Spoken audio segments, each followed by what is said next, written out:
โดยสบายดีมื้อนี้จะมาแนะนำเกี่ยวกับการลบแอปและลบบ่ได้เนาะสำหรับXiaomi โดยเดี๋ยวเราลองดาวน์โหลดแอปตัวนี้เป็น Play Store เราดาวน์โหลดมาใหม่เนาะมันก็เลยขึ้นแบบนี้เราก็กดยอมรับไปเลยก็ได้เดี๋ยวเรามาลองตัวอย่างจากแอปเนาะสมมุติว่าแอปไฟล์บ่ใหญ่ปานใดเนาะโอเคเอาตัวนี้ซะโอเคติดตั้งหลังจากติดตั้งแล้วเรียบร้อยแล้วเราอยากลบแอปเราลบแอปบ่ได้เดี๋ยวสิมาบอกว่ามันลบอยู่ไสแล้วมันมีการตั้งค่าตัวใดล็อกแอปไว้บ่ให้มันลบเนาะเลยโอเคหลังจากนั้นแอปตัวอย่างของเราก็ถูกติดตั้งเรียบร้อยแล้วด้วยตัวนี้เนาะทีนี้เรามาลองลบด้วยการเลื่อนลงมามันจะบอกว่ามันลบบ่ได้เนาะ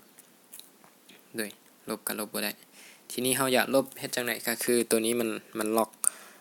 กอันไว้อยู่เนาะดิตัวนี้เนาะ Home Screen Layer Lock ตัวนี้ให้ใช้2นิ้วเนาะรูดจอเข้าหากันด้วยหลังจากนั้นเข้าไปหาที่ Setting แล้วกดตัวนี้เนาะ Screen Lock Layer ตัวนี้ปิดตัวนี้ไปโอเค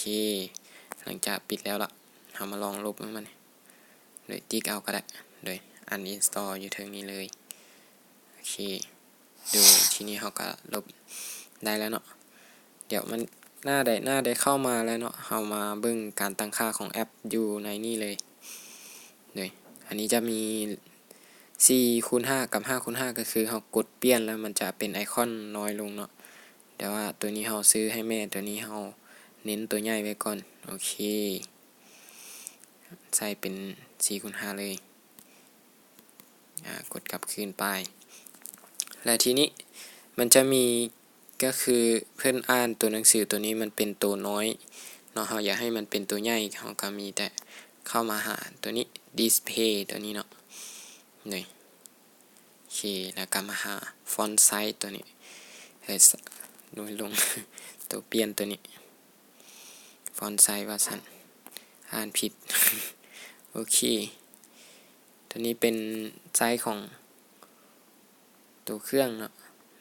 กดมอโอเคครับ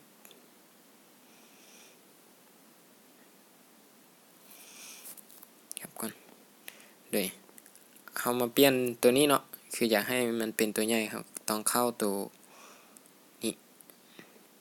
โอเคถ้ามักใหญ่ก็กดมา L เลยน้อยสุดก็จะเป็นซ้ำนี้นี่ก็จะเป็นใหญ่สุดเลยเนาะถ้าหน้าจอเฮาน้อยใส่ตัวนี้ก็โอเคแล้วเนาะแล้วก็กด Home ไป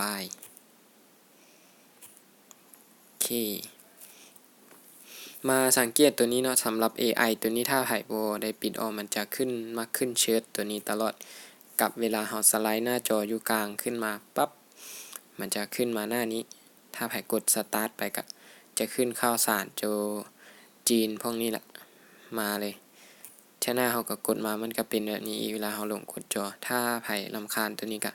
เดี๋ยวสิมาบอกวิธีปิดกันเลยเนาะมีแต่ให้เข้าไปที่เดี๋ยวเฮามาปิดตัวนี้ก่อนเนาะให้กด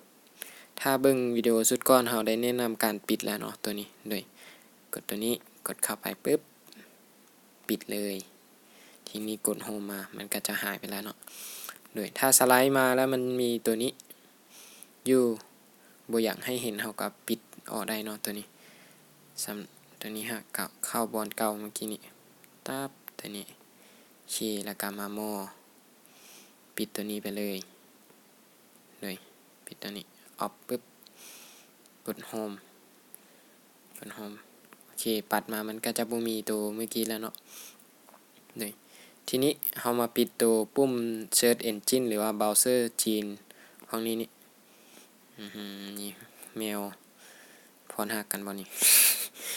เดี๋ยวก็มีวิดีโออันบ่เป็นตาอยากเบิ่งให้เบิ่งแล้วเนาะโอเคเดี๋ยวเฮามาปิดกันเลยเดี๋ยวเข้ามา Setting ตัวนี้แล้วก็เลื่อนลงมาเนาะมันจะมีคำว่าเดี๋ยว